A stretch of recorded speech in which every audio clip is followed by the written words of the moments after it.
Boa noite a todas e todos. Feliz de estar com todas e todos de novo. As pessoas que vieram especialmente até aqui para aproveitar a oportunidade desta aula especial e diferente no seu formato, uma aula híbrida, por um lado, e gratuita, por outro, aberta a todo mundo, que é oferecida através da academia e da CIP como um todo, para a comunidade em geral. Então, nós, na aula passada, falamos sobre perdões. E falamos sobre perdões porque o mês de Elul, o preparo para as grandes festas, se chama o mês das Selichot, em hebraico, perdões. Tivemos um bom tempo que falamos sobre as 9 variáveis dos perdões, certo?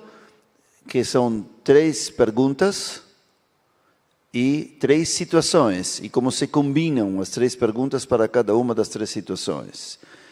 As situações são pedir o perdão, dar o perdão, ou seja, perdoar, e receber, acolher, aceitar o perdão.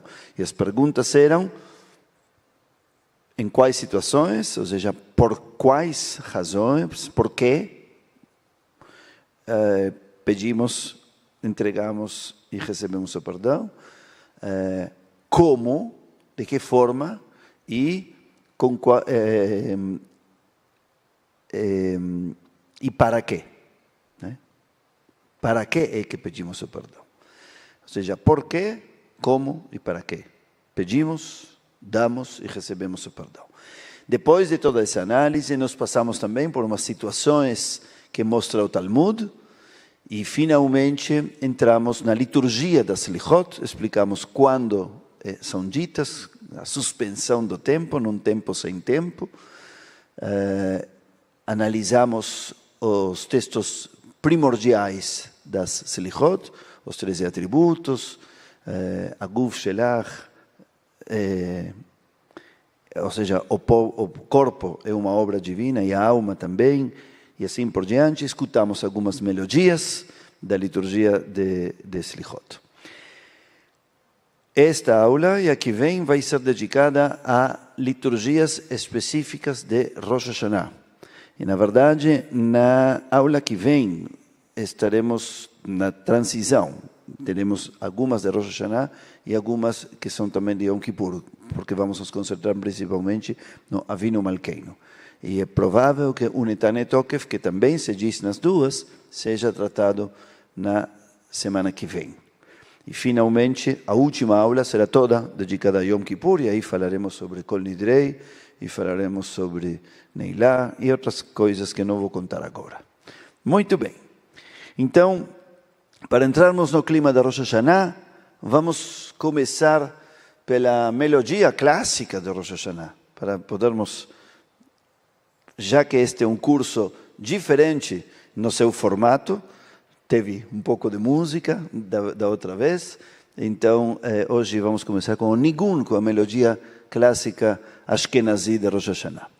Não se preocupe, Natan, vai ser tarareada, não é uma música que vai ser passada dessa vez.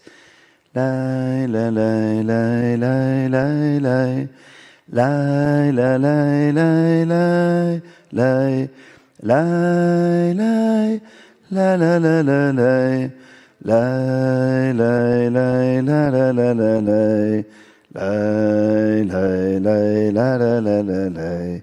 La, la, la, lai, lai. Não quero quebrar tão agressivamente o clima, mas essa música que para nós é tão clássica, tão Rosh Hashanah, não é uma música judaica, senhoras e senhores, não é. Um dia, um maravilhoso e terrível professor de Jerusalém, especializado em música litúrgica, explicou exatamente toda a história desses compassos e mostrou que é uma melodia clássica da Idade Média alemã, não judaica. Os judeus gostavam dessa música, trouxeram para a sinagoga. Exatamente nas grandes festas. Olhem que ousadia. E vejam o que é a força da tradição, como algo que em algum momento foi radicalmente reformista. Vou repetir. Duas R's. Radicalmente reformista se tornou extremamente tradicional. É quase, eu sempre digo de brincadeira, como se nós introduzíssemos uma música dos Beatles ou de Queen na sinagoga, teríamos centenas, milhares de pessoas dizendo, como assim, blasfêmia, sacrilégio, e depois de décadas e séculos se torna isso algo sagrado, porque ninguém lembra dos Beatles, mas todos lembram do Kol Nidrei cantado com a música de All My Loving. É quase isso, é quase isso. Muito bem, de todo modo é uma música que hoje nos toca especialmente e que ficou forte pelo peso da tradição. Para podermos analisar e viajar e nadar na linguagem litúrgica, é importante que nós possamos trabalhar primeiro alguns conceitos e que possamos entrar no clima da reza propriamente dita. Afinal de contas, este curso se chama Além do Texto. E então nós não nos propomos apenas analisar os textos, que isso é o principal que vamos fazer em todas as aulas, como fizemos da outra vez e também nesta, mas nos propomos mergulhar no clima que a liturgia propõe. Então, para isso, precisamos compreender também alguns termos. Nós vamos dedicar um pouco de tempo agora a alguns termos, a algo da terminologia clássica da liturgia, que vai ser uma ferramenta fundamental para vocês. E depois vamos analisar juntos algumas frases e algumas reflexões que eu chamo de kavanot gerais, escritas por pessoas que, como nós, queriam se preparar bem para a reza. Não sei se de Rosh Hashanah ou de Yom Kippur. Rabinos, alguns e outros não. E depois disso vamos entrar nos nossos textos. A primeira palavra que quero trazer para vocês, palavra-chave da linguagem desses dias, é a palavra het. Sabem, al-het shechatanu lefanecha. Het é, teoricamente, traduzido como pecado. Rapidamente vamos encontrar vocês com muitos entendidos do judaísmo que vão dizer que no judaísmo não existe o pecado. Então vamos entender, como assim? Mas aparece a palavra het. Não só het, aparece também a palavra avon e a palavra haverá. Então tem três palavras, nenhuma delas é pecado. De onde vem essa conversa ao redor de que no judaísmo não existe o pecado, somente o erro? Aliás, os mahzorim com os quais eu cresci na Argentina, toda a fórmula de al-het shechatanu lefanecha, al-het shechatanu lefanecha, que se repete muitas vezes, e que cada uma dessas rezas tem várias partes, esse tal de al-het shechatanu lefanecha era traduzido em espanhol por el error que hemos cometido frente a ti. Ou seja, pelo erro cometido diante de ti. E não sei como traduz nosso Mahzor, já veremos isso na próxima aula, porque isso aparece somente em Yom Kippur. De onde vem essa ideia de que no judaísmo não existe o pecado? Eu imagino que principalmente da tentativa de dizer que no judaísmo não existe o pecado original. O pecado com P maiúsculo. A ideia de que a vida surge de um pecado. Isso é verdade. O judaísmo não vê a vida como o resultado de um pecado. Não mesmo. Não mesmo. A vida é uma bênção, é um valor, é algo bom. E sim, ela vem de uma relação sexual e a relação sexual não é pecaminosa no judaísmo, em absoluto. Pelo contrário, é chamada no Talmud de mitzvah, entre outras coisas. Tem muitos nomes para a relação sexual no Talmud. Mas isso é outro curso. Por exemplo, uma das palavras para a relação é conversa. Bem, mas uma das palavras-chave mais conhecidas é mitzvah. Quando o homem se encontra com sua esposa para a mitzvah, então, claro que não é um pecado. Então, nesse sentido, a vida, as pessoas não nascem de um pecado original. Não existe um pecado original. A pessoa não é pecaminosa, errada, até provar o contrário. E não precisa ir se purificando do pecado que a originou.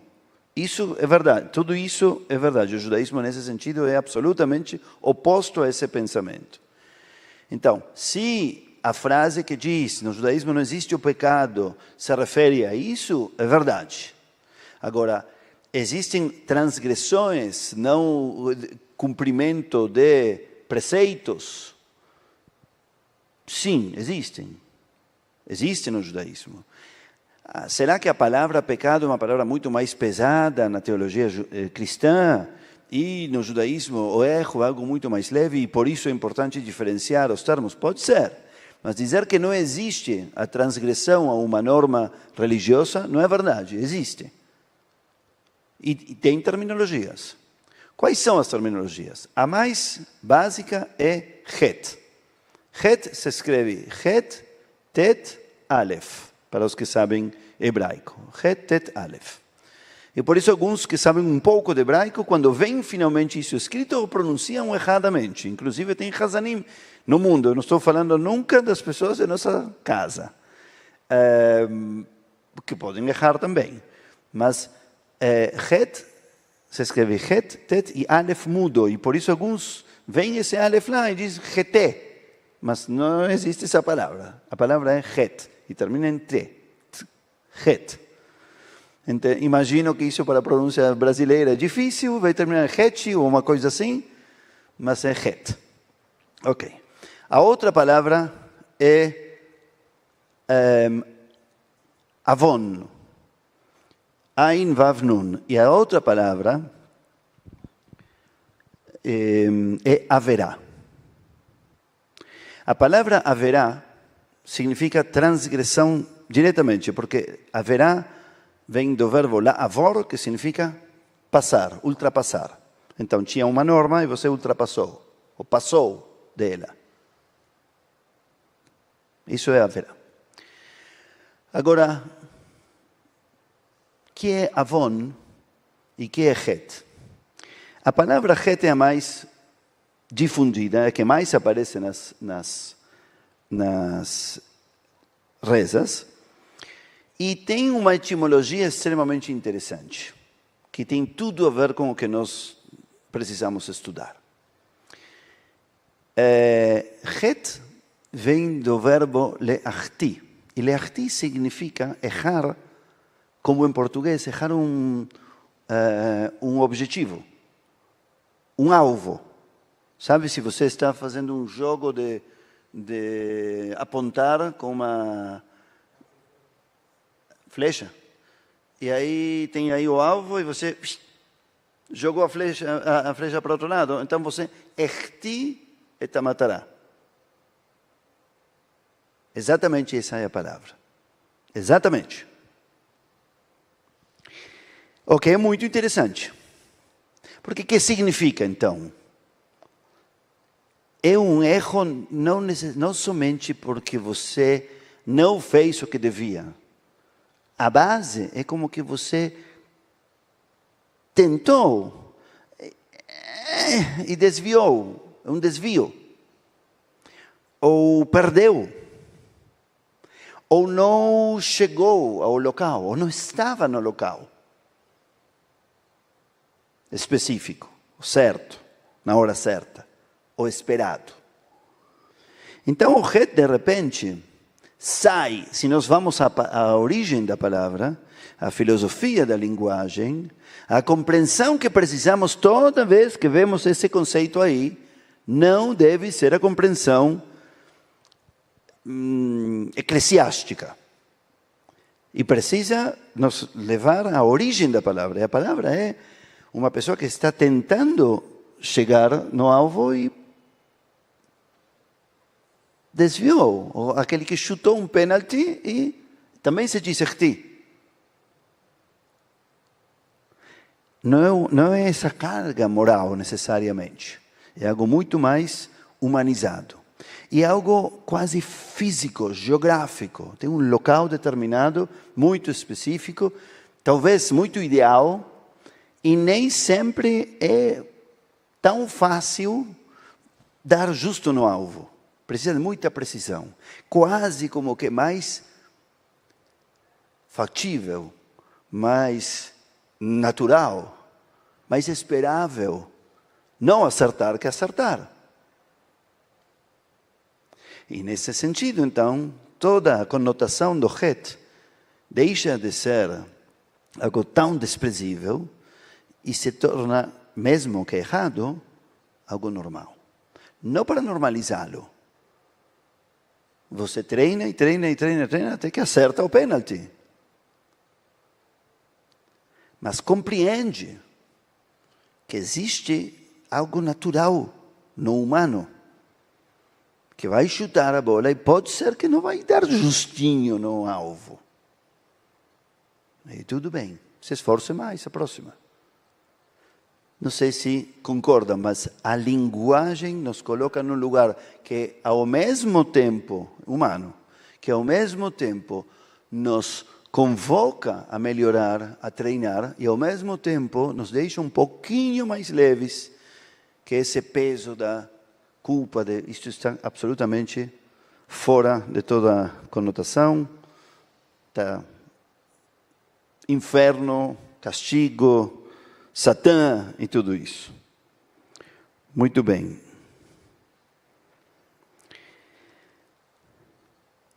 Existe também, dentro da palavra het, a palavra hitui, que significa desinfectar, com a mesma palavra. Ou seja, tem aí uma conotação de algo que está como sujo e que deve ser limpo. Isso aparece muito na liturgia também, que nos limpemos dos pecados, como que existe uma sujeira espiritual, ética, moral, mental, emocional, e que queremos limpar, purificar, depurar. Então, de algum modo, o primeiro que temos que trazer aqui é que o pecado não precisa dessa nuvem, ou dessa pedra, ou desse peso, mas sim da tentativa de melhorar o tempo todo, e que tem dentro a ideia de buscar acertar melhor da outra vez e limpar também. E se trata algo de dar certo e de um lugar, né? Como se tratasse de... porque, aliás, a haverá é a transgressão. Quando a reza muitas vezes pede para não sermos castigados, o que diz é está a vir, né? Passe, o mesmo que é a transgressão é o que nós pedimos para, na linguagem litúrgica e hebraica, o que nós pedimos para fazer com o erro e com o pecado. Que o passe, que o leve. Isso é o que se pede de Deus na liturgia. Ha'averna. Por quê? Porque é muito... isto vem de um versículo da Bíblia que diz que Gadol avonim minso, é muito grande meu avon, que é a outra palavra, para carregá-lo. Então, o retire, me alivie. Estou trazendo um pouco, então, para começar, essas imagens, para que compreendamos a linguagem, através das imagens, o fundo da linguagem litúrgica. Tá bom? Então, het tem a ver com não acertar, e buscar acertar, e se treinar para acertar. Tem algo de sujo que queremos limpar, desinfectar, na mesma própria palavra, ou seja, o treino para acertar é um treino que pode desinfectar e limpar. E, por outro lado, a transgressão é ter passado quando tinha que ter feito, mas o que pedimos é que se releve, se leve com leveza, porque a carga é pesada. Então, de algum modo, toda essa linguagem nos traz, na minha opinião, a pensar onde não estive que devia estar, porque é uma questão de lugar. Onde estive que não devia estar? Como estive? Talvez estava aqui, mas devia estar aqui. Por onde passei e devia parar? Onde tropecei e devia continuar, ou devia pular? Que coisas ficaram pesadas e preciso relevar. Muito bem, esta é uma primeira parte. A outra questão interessante para trazer aqui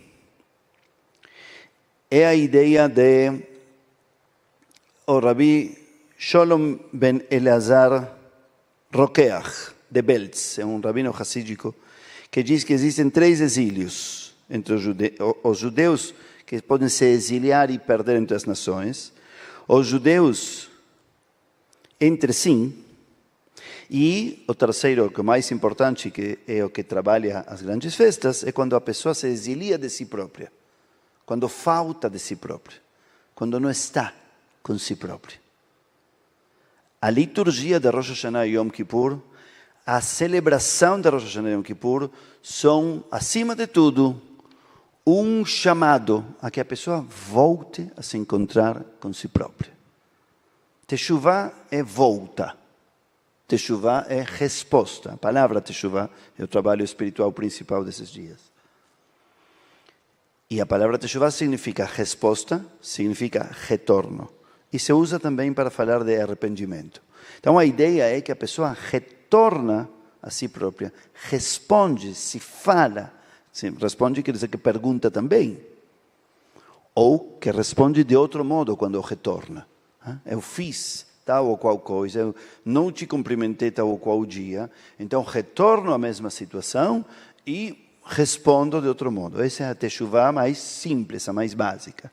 Mas a ideia de retornar a você mesmo, se perguntar e se responder, essa é a Teshuvah, estar com você, estar em você. E não estar vazio, exiliado, alheio de você mesmo. Muito bem.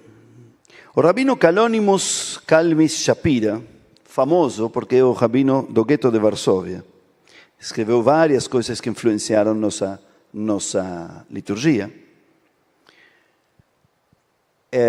e outros textos muito importantes. Ele diz que a Teshuvah é pedida, é chamada, convidada, especialmente no aniversário da criação do mundo, ou seja, Rosh Hashanah. Por quê? Porque a Teshuvah nada mais é do que a criação da pessoa. Então, no aniversário da criação com C maiúsculo, as pessoas são chamadas a se autocriar de novo através da Teshuvah. E aqui entramos já em algo muito mais profundo. Não estávamos dizendo, 2 minutos atrás, que a Teshuvah era um retorno a nós mesmos. Então, se é um retorno, porque é uma criação. Criação soa algo novo. Retorno soa algo velho. Bom, e aí vem a grande sacada dele. E ele disse o seguinte, eu acho que esta é uma das coisas mais belas, mais emblemáticas e mais profundas que tenho lido na minha vida sobre a Teshuvah. Então, escutem bem. Sabem que algumas coisas eu estudei bastante, a Teshuvah é uma delas. Já fizemos cursos sobre a Teshuvah, está na hora de renová-lo. Ele diz que a Teshuvah, ele sugere que a Teshuvah é um retorno de nós a um lugar de nós no qual nunca estivemos.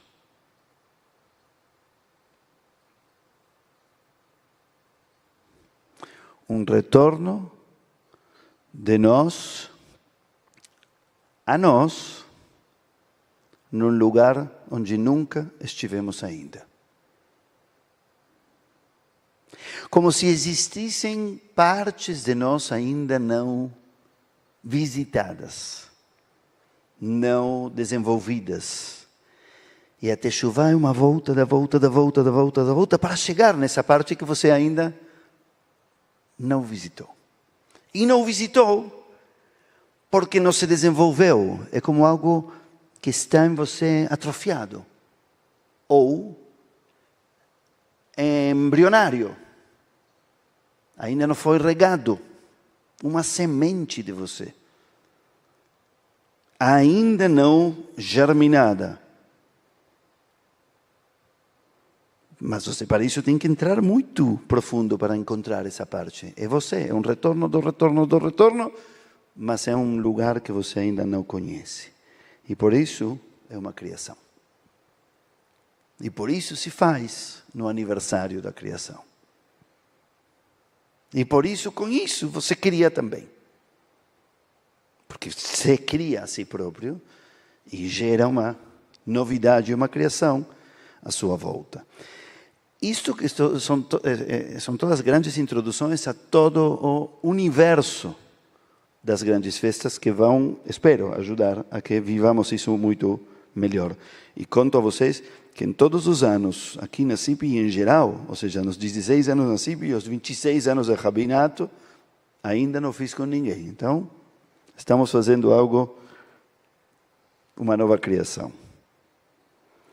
É como, na minha opinião, quando eu li pela primeira vez esse texto, agora encontrei aqui uma nota minha velha, é um pouco como dizer, viram esse comentário que diz que Michelangelo dizia que David já estava na pedra? Porque as pessoas perguntavam, como fez uma obra tão genial? E Michelangelo dizia, eu não fiz nada, David estava na pedra. Eu só retirei tudo o que estava atrapalhando e ficou aí David. Ele viu lá. Todos passavam pela pedra e viam uma pedra. Como se houvesse esse David na pedra de todos nós, e nós temos que ser o Michelangelo de nós mesmos. E agora vamos a outra coisa muito importante a mais uma coisa muito importante para se preparar para qualquer reza. E especialmente para esses dias intensos de rezas. Minha não humilde opinião, eu normalmente digo minha humilde opinião, mas neste caso não vai ser humilde, vai ser uma opinião enfática, intensa, de quem reza muitas vezes e muito, é que um dos movimentos mais interessantes da reza é o que propõe a própria linguagem hebraica para falar em rezar. Vocês devem lembrar, já falamos disso muitas vezes, escrevemos isso, minha introdução ao livro, ao Sidur Shavuot começa dizendo isso, o verbo rezar em hebraico é um verbo reflexivo. Em hebraico, rezar não existe, se diz rezar-se. Lehit palel. Então, é realmente uma viagem a nós mesmos. Através dessa viagem, nós podemos talvez nos conectar com o divino, talvez justamente trabalhando conosco ou indo muito profundo. Um dos meus mestres, Art Green, diz que a transcendência é a própria imanência. A transcendência é para dentro. E que existe um infinito para dentro, não somente para fora. Rezar-se, então, é um trabalho introspectivo. É uma oportunidade de se reencontrar e não se manter alheio de nós mesmos, como falávamos antes. Muito bem. Agora, o que significa isso na hora de rezar? É um trabalho muito complicado. Porque você lê qualquer texto e o texto se refere a um outro ser. Fala com Deus.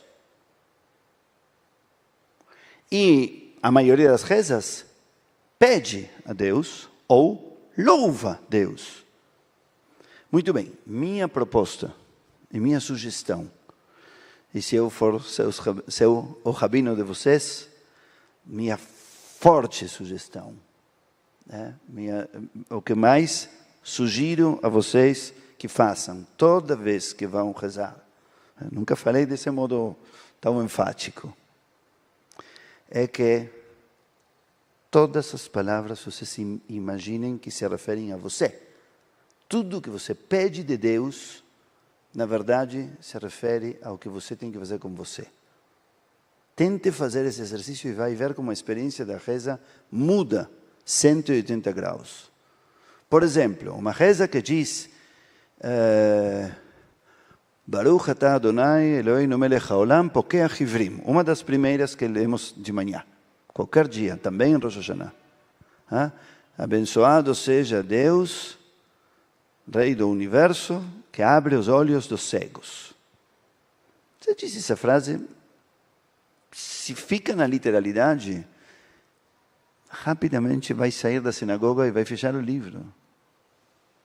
A não ser que você conheça algum cego mesmo, ou a não ser que você seja cego ou tenha sido cego.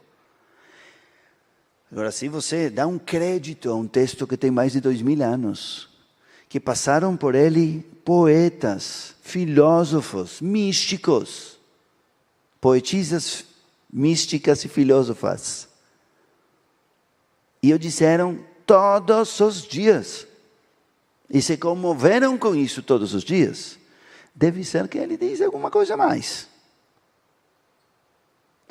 Minha proposta é, pense onde você é cego, mesmo vendo. Que é o que você não vê. Que é o que você sabe que não vê. Que é o que você sabe que não sabe que não vê. Eu me encontro com você e conheço de você algumas coisas. Então, essas são as coisas que eu sei que vejo. Eu descubro que tem algumas coisas que não ficam muito claras para mim. Essas são as coisas que eu já sei que não sei de você. E tem um monte de outras coisas que nem sei que não sei sobre você. Porque você é infinito. Se eu, toda vez que vou me encontrar com você, vou ter essa consciência comigo, então, com certeza, vou te ver e ao mesmo tempo não te ver de um modo muito mais empático. Muito bem, agora voltamos a Brachá.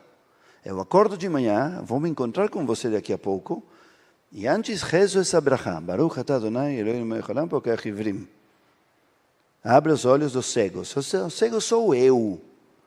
Aí não peço de Deus. Eu me digo a mim que possa me encontrar com você e ver tudo o que não vi ontem. E aceitar tudo o que não consegui ver até agora. E dar um espaço para o que não vou ver nunca. Essa reza mudou tudo. Já não tem nada a ver com se eu sou cego ou não sou cego e se tem cegos no mundo. Com todo o carinho, o respeito e a admiração pelos cegos, claro. Os que rezam aqui na CIP e me escutaram algumas vezes terão visto que eu quase sempre traduzo as rezas de um modo diferente de como estão escritas no Sidur. E quase sempre começa dizendo que possamos tal e tal coisa, que possamos tal e tal outra. Você vai ler o texto original, não diz que possamos, diz Deus faça tal coisa. Te rogamos que faça tal outra, te imploramos, te pedimos. Então a proposta é tudo que atribuímos a Deus, lê-lo como se fosse um mandamento com o qual nós queremos nos comprometer. Ou um trabalho, ou uma sugestão para que nós façamos. Aí você dirá, bom, esta é uma interpretação do Rabino Ruben. Posso tomá-la ou não? É verdade, é uma interpretação minha. Sugiro isso. Posso dizer que não sou o único que pensa isso. Claro, tem muitos outros que pensam assim. Talvez não com tanta ênfase.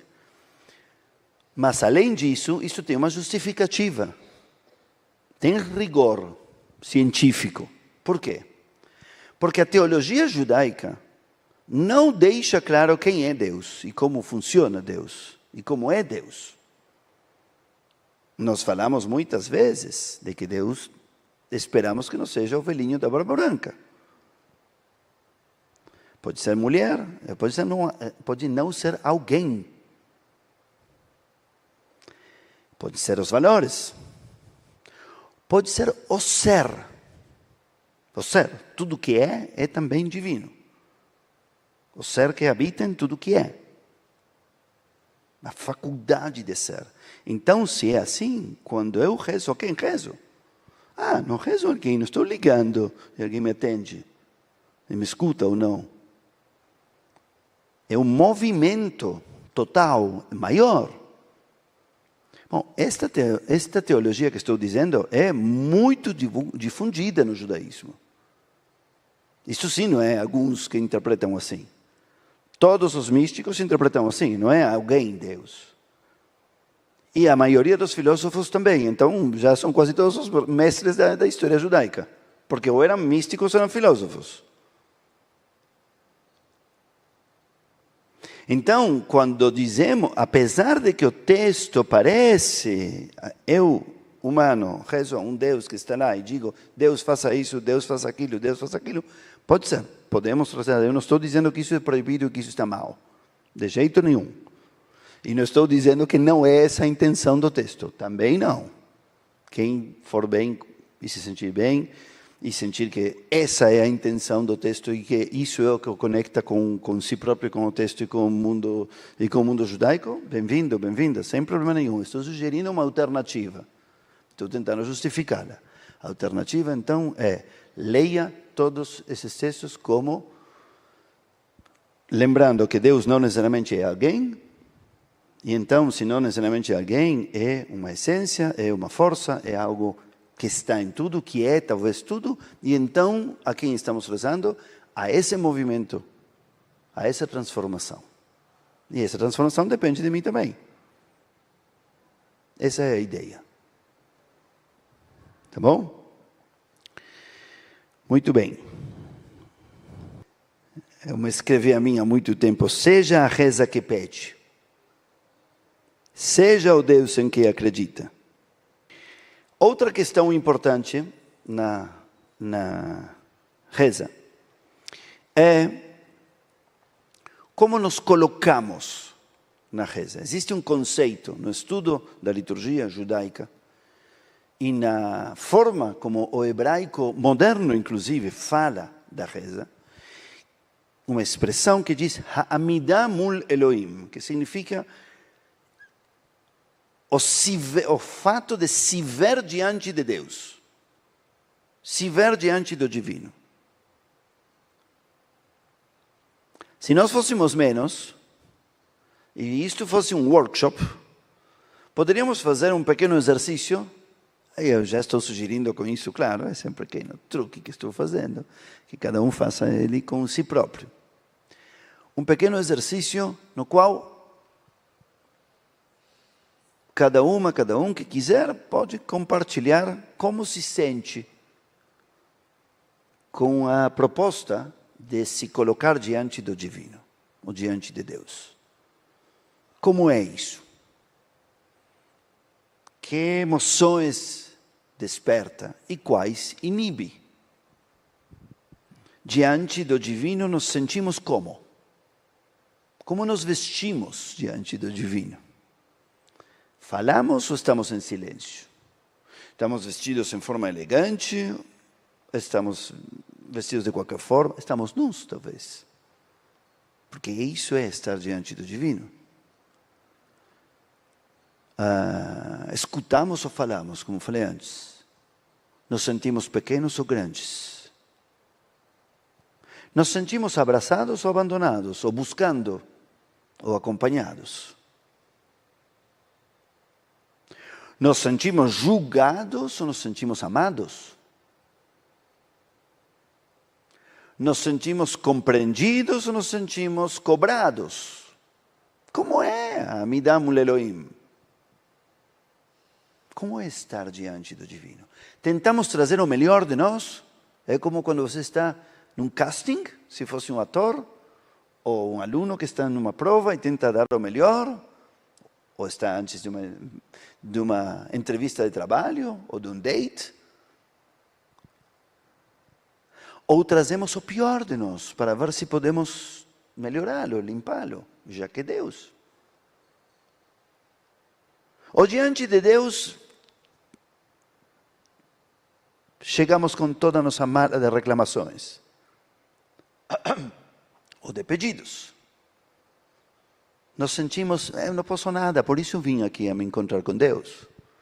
Eu posso quase tudo, vim me encontrar com Deus para essa partezinha que faltou.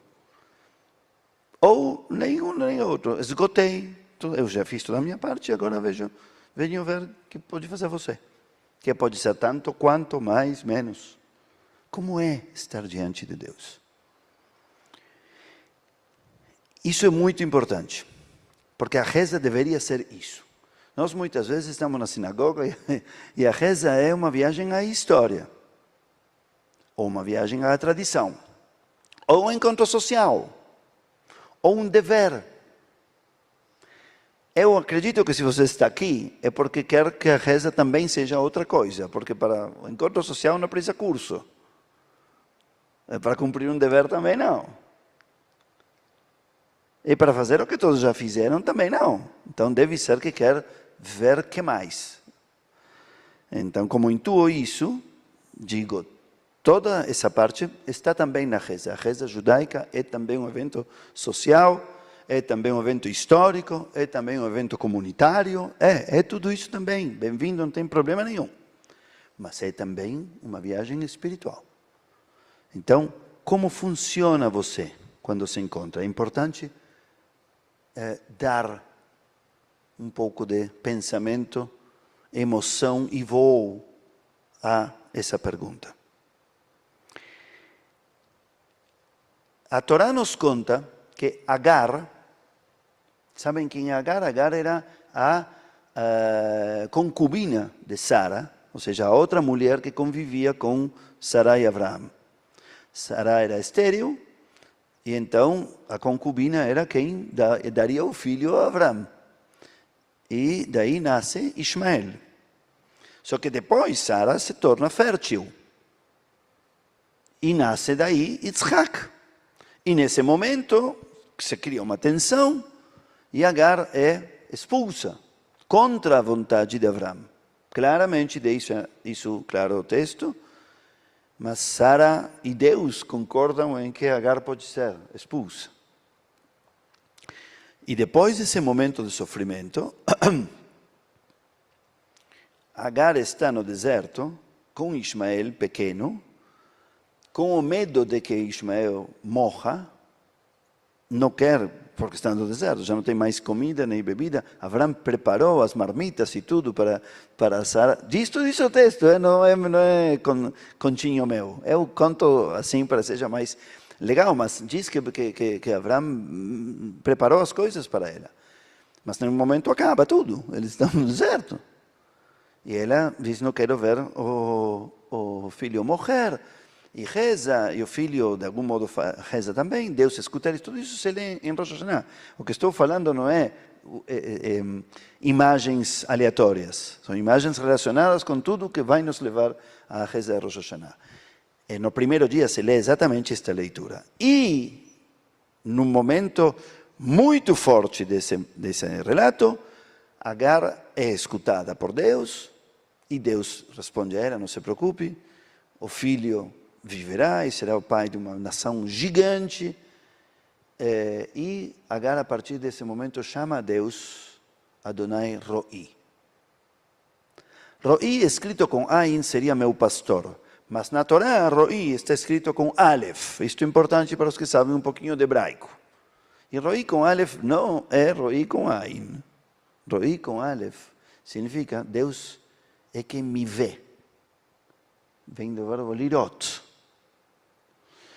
Então, para Agar, estar diante de Deus significa se ver vista. Isso é estar diante de Deus. Se sentir olhada, Sabe quando você está com alguém que você acha que a pessoa não está nem aí para você? E você diz, olha para mim, escuta, estou te falando alguma coisa. Olha, essa é uma expressão que aqui acontece muitas vezes.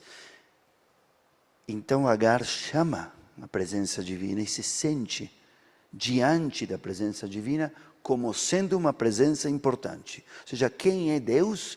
Deus é aquilo ou aquele para quem minha presença ínfima, porque afinal de contas sou um pontinho, que como máximo durarei 120 anos.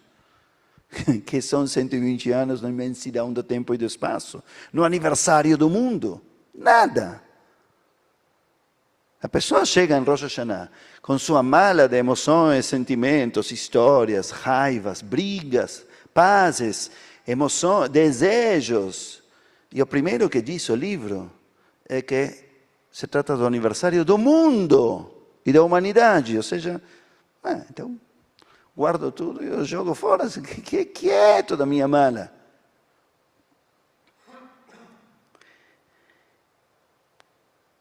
Só que esta teologia diz que o divino é aquilo que torna a minha presença ao mesmo tempo ínfima e ao mesmo tempo muito significativa e única. As duas coisas. Esse é o grande jogo de Rosh Hashanah. Você vem como um indivíduo único a trabalhar todos os detalhes de sua história do último ano, se puder. Por quê? Porque todos são extremamente importantes. E de cada um deles vai depender se você vai ter mais um ano ou não. Essa é a teologia. Disso se trata a liturgia. E ao mesmo tempo, constantemente o texto diz que esse é o aniversário do mundo, que Deus é gigante, que é o dono de tudo, de toda a história, de toda a humanidade, de toda a geografia, de toda a galáxia, de todo o universo. Nada e tudo, nada e tudo, nada e tudo. Esse é o jogo de Rosh Hashanah.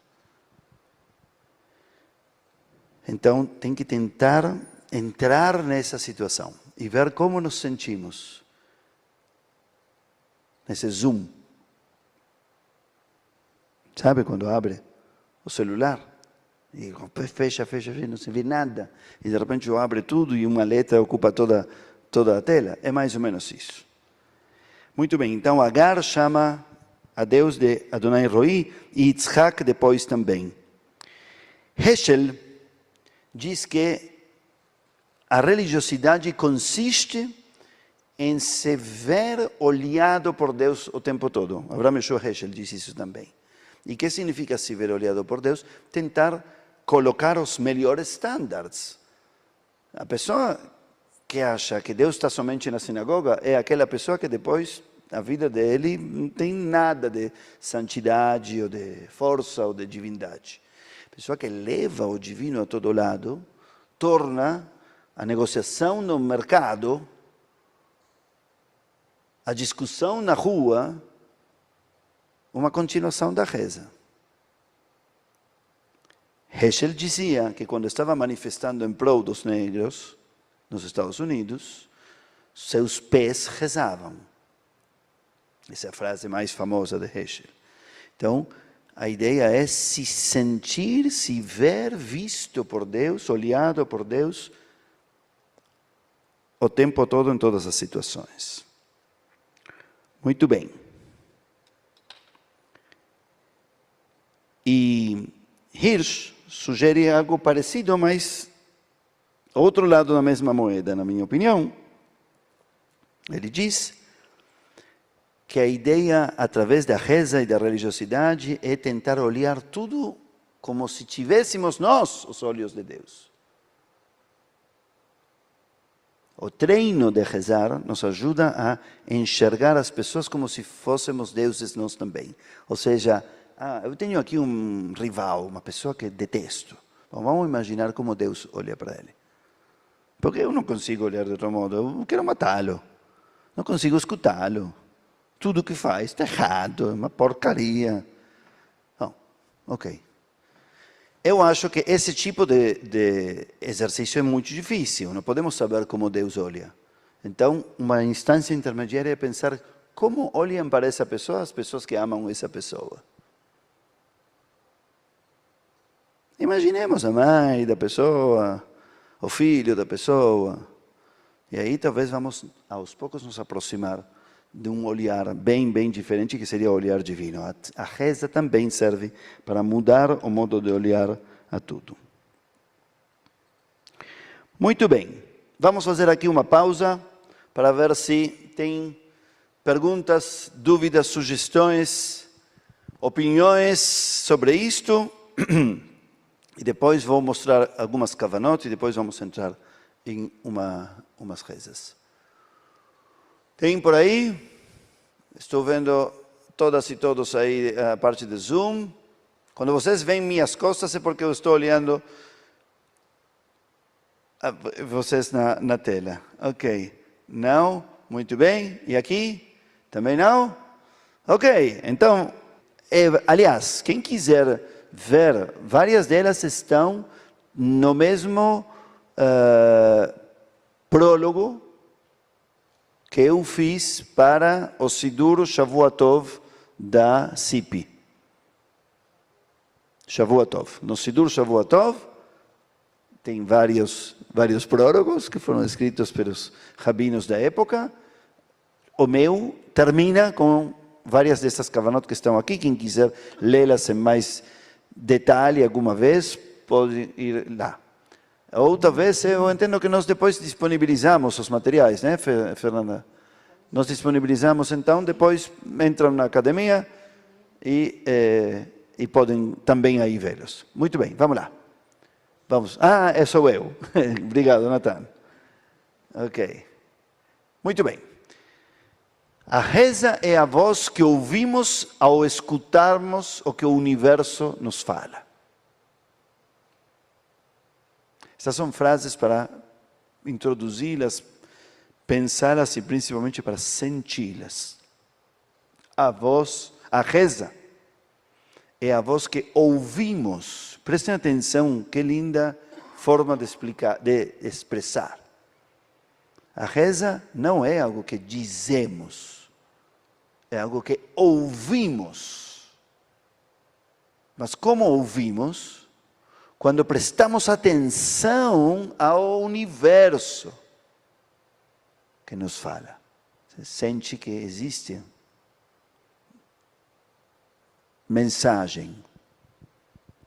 A reza é mais escutar do que falar. Esse é um colega mais contemporâneo, David Ariel.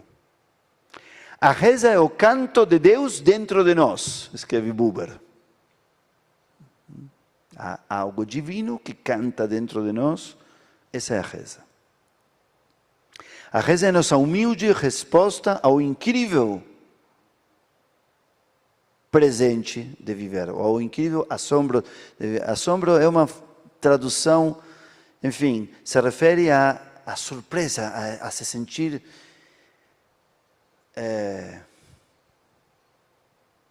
porque assombro entendo que em português também é algo sombrio, né? Mas se refere a estar surpreendido. Mas eu vi outras traduções assim. Em espanhol vai perfeito, né? Por se surpreender, por se assombrar, se impactar, admiração, pode ser. Maravilhado. Uau.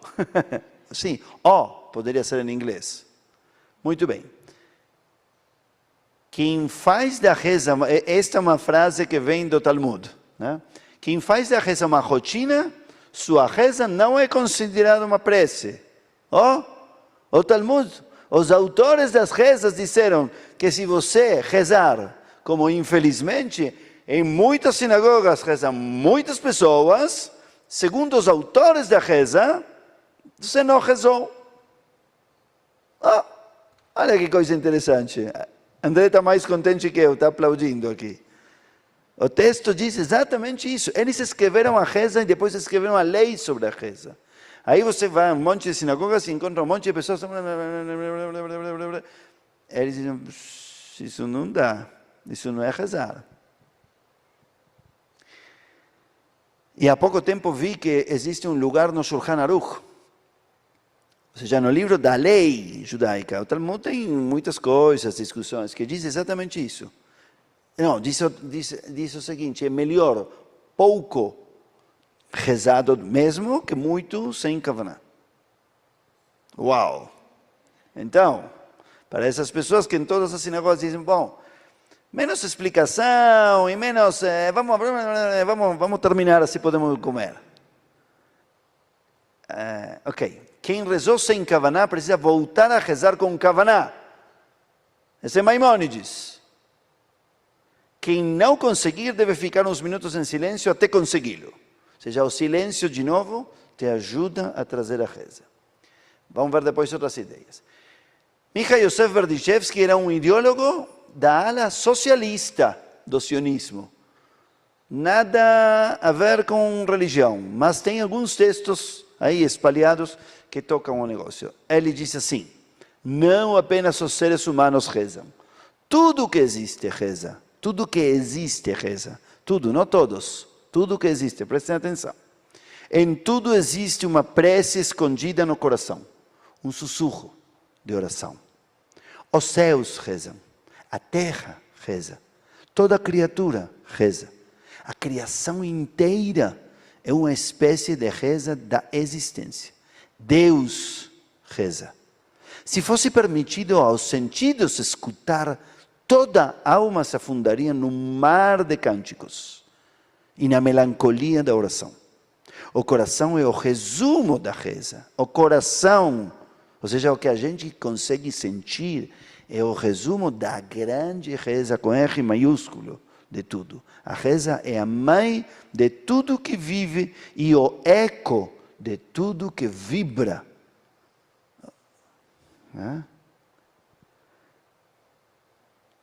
Ana Frank, esse ficou pequeno, desculpem, não cheguei a colocá-lo como devia. O melhor remédio para quem sente medo, ela sabe do que está falando. Ela sim sabe do que está falando. Solidão ou tristeza é sair a um lugar no qual possam estar a sós com o céu, com a natureza e com Deus. Pois só assim sente-se que tudo é exatamente como deve ser. Enquanto que existe a beleza simples da natureza, sei que sempre achar-se-á o consolo para todo pesar, sejam quais forem as circunstâncias. Então, para ela, a reza é uma experiência, uma atitude, um contexto, um cenário de silêncio e de harmonia com o tudo. Aqui tem várias. Heschel é o grande autor da reza, da experiência da reza. Quem quiser se aprofundar nisto, em paralelo com o nosso curso, eu recomendo especialmente o livro que se chama Man's Quest for God. A busca do ser humano por Deus. Existe um livro que acabou sendo mais famoso depois, que se chama God in Search of Man. Que Deus busca o ser humano. Mas o anterior era este. E aí ele analisa o que acontece com a pessoa que reza. Tem muitas frases maravilhosas. É um filósofo, poeta, místico, tudo ao mesmo tempo. Temos que desculpar que ele fala o tempo todo do ser humano como man. E nessa época não se falava assim. Graças a Deus e a humanidade que evoluiu, agora falamos em pessoa, não homem. Mas na época dele se falava assim. Eu tenho certeza de que ele, na nossa época, não diria nunca mais a palavra man. Mas tudo é God in search of man, man is not alone, man's quest for God, tudo é man. Ok. Não vale a pena calar e abster-se da autoafirmação para poder escutar a pulsação da admiração. Né? Ou seja, se calar, estar em silêncio, deixar de falar de mim, e sentir, escutar a pulsação da admiração. Vivemos à margem do mistério, desperdiçando nossas almas. Afastamos de Deus nossa luz interior, colocando uma barreira de ego. Olhem, para Ele, Deus poderia ver nossa luz interior, mas nós afastamos essa possibilidade porque ocupamos com nosso ego. Ao aceitar conjecturas como dogmas e preconceitos como soluções, ridicularizamos a evidência de viver pelo que é mais do que a vida. Ao aceitar conjecturas como dogmas, ou seja, uma pessoa tem uma pequena ideia e você a torna um dogma, e o preconceito como uma solução, ridiculizamos a evidência de viver pelo que é mais do que a vida. Avançando pelos êxtases de ambição, só despertamos quando somos arrastados pelo perigo ou pela tristeza. Na escuridão buscamos segurança e consolo. Buscamos sentido, buscamos uma oração. Mas há uma entrada voluntária para a reza, maior que o sofrimento e o desespero.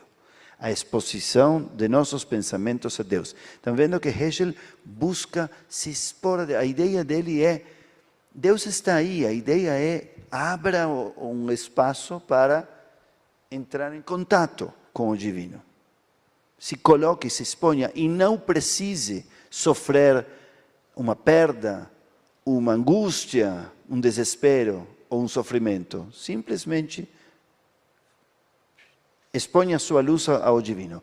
Sua luz ao divino. Não podemos fazer com que Deus se torne visível a nós, mas podemos tornar-nos visíveis a Deus. Então expomos os nossos pensamentos. Nossa língua é tola, mas nosso coração é sensível. Vemos mais do que podemos dizer. Rezar é perceber a maravilha, é recuperar o assombro, o sentido do mistério que dá vida a tudo, a margem divina em tudo. A reza é nossa humilde resposta à inconcebível surpresa de viver. É tudo que podemos oferecer em troca do mistério pelo qual vivemos. Para ele, viver o mistério, abraçar o mistério, é uma dádiva, é um presente. Marshall Mayer diz algo oposto ao que dizia Maimônides, enfim. Ainda quando não tenhamos a sensação de estarmos concentrados realmente na nossa prece, devemos continuar a rezar, pois o sutil mecanismo de nossa alma também pode se enferrujar se não o ativarmos. É preferível orar com a concentração e a participação necessária, mas quando estiverem ausentes, é melhor seguir orando, pois é a melhor forma de se manter humano. A reza é a atividade que ajuda o homem a sentir-se capaz de lutar por uma sociedade melhor e não sucumbir ao status quo. Ele é aluno do lado social de Heschel. E então, para ele, a reza é agir na sociedade. Mas, basicamente, o que está dizendo ele é que se você não está concentrado, continue rezando. Se um dia não tem vontade, reze de todo modo. Porque é como um músculo. Pratica, em algum momento funciona. Diferente de Maimônides, que diz, não, se você rezou assim, sem Kavaná, espere. Encontre a Kavaná e reze de novo. Ok. Bom, esta é realmente,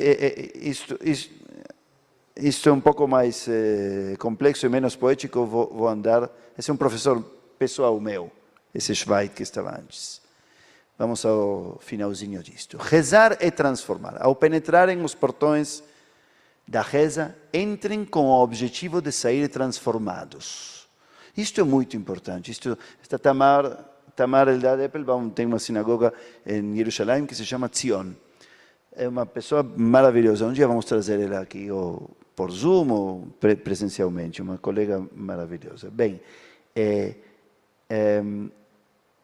entrem com o objetivo de sair transformados.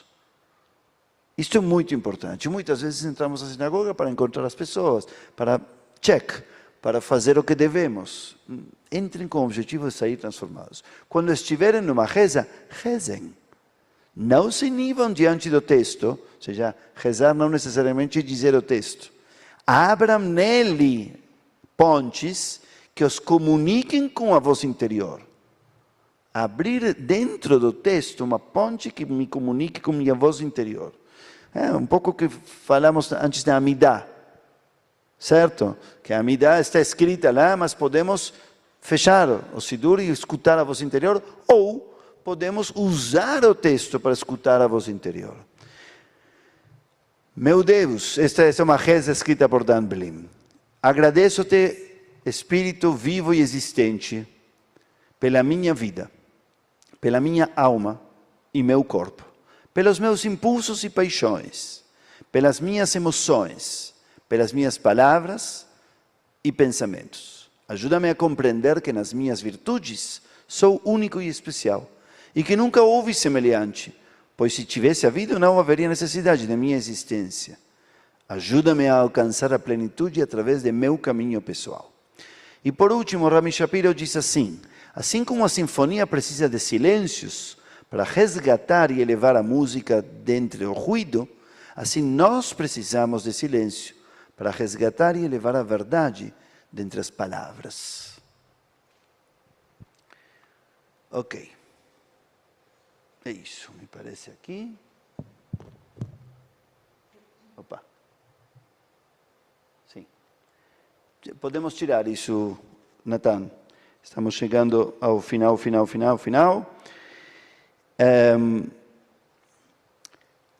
E nós vamos introduzir, então, depois de toda essa grande introdução, não quero sair daqui sem introduzir um detalhe central, da reza central de Rosh Hashanah. Assim, na próxima aula, podemos varrer bastantes trechos.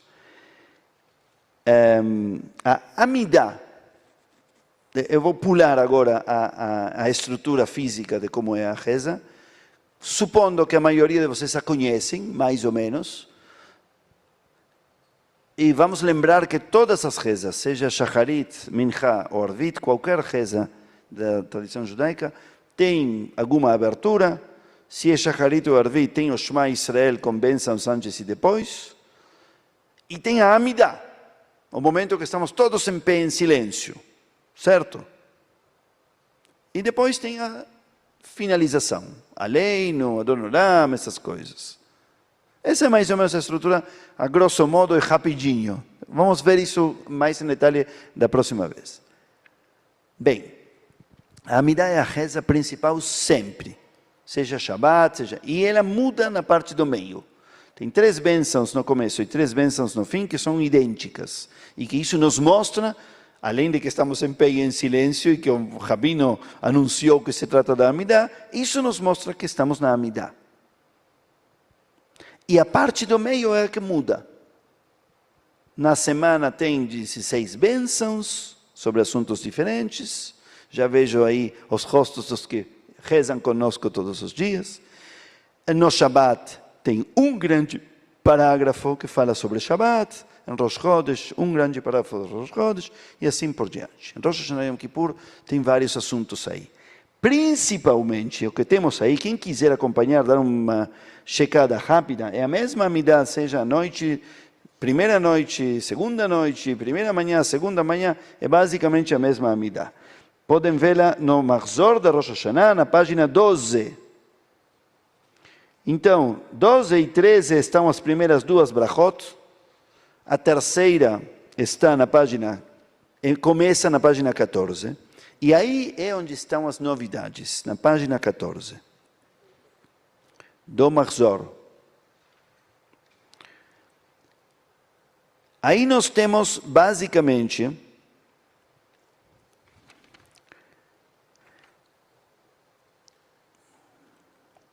quatro assuntos que nós vamos desenvolver mais na próxima aula, junto com outras questões. Vamos falar da Avinu Malkeinu, vamos falar do Shofar, vamos falar dos 3 grandes principais motivos da reza de Musaf.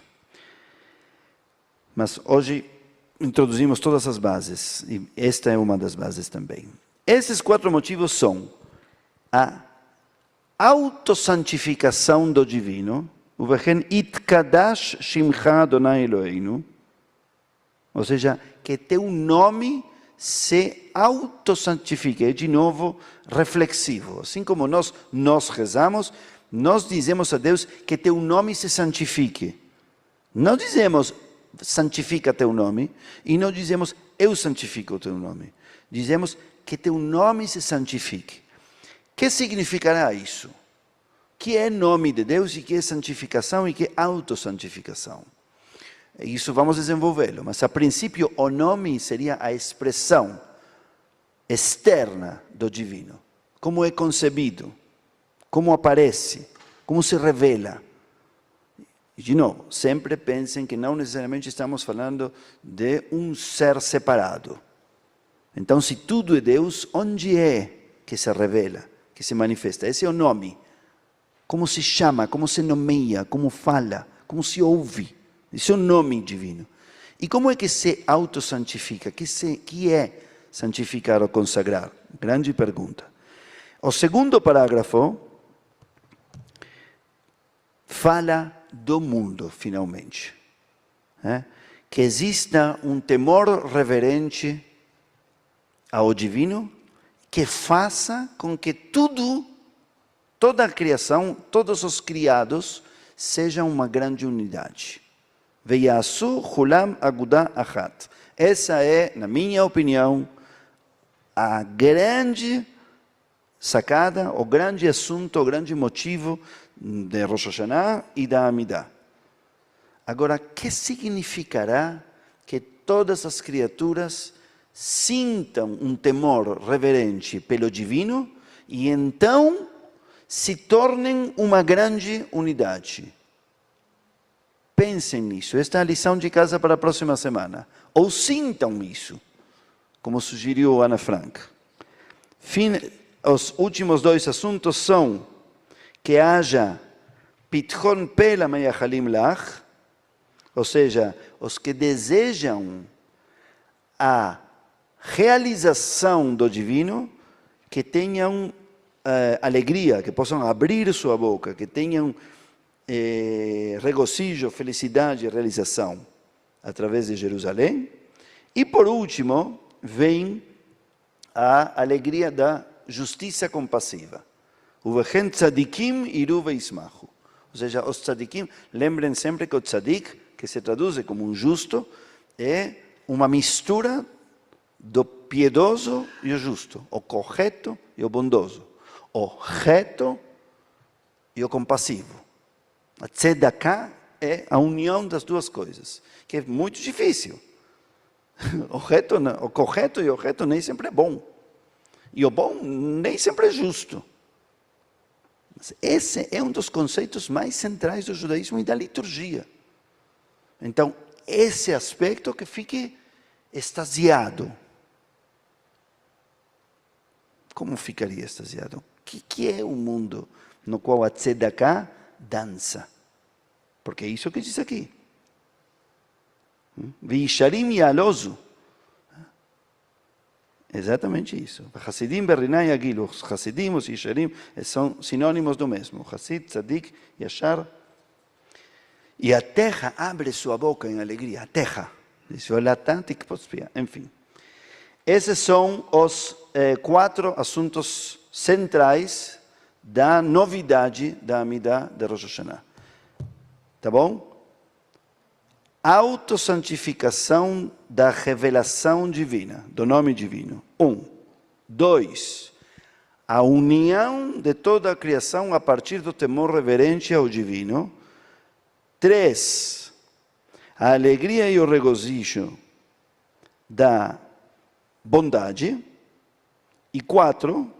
A alegria e o regozijo, a dança da justiça compassiva.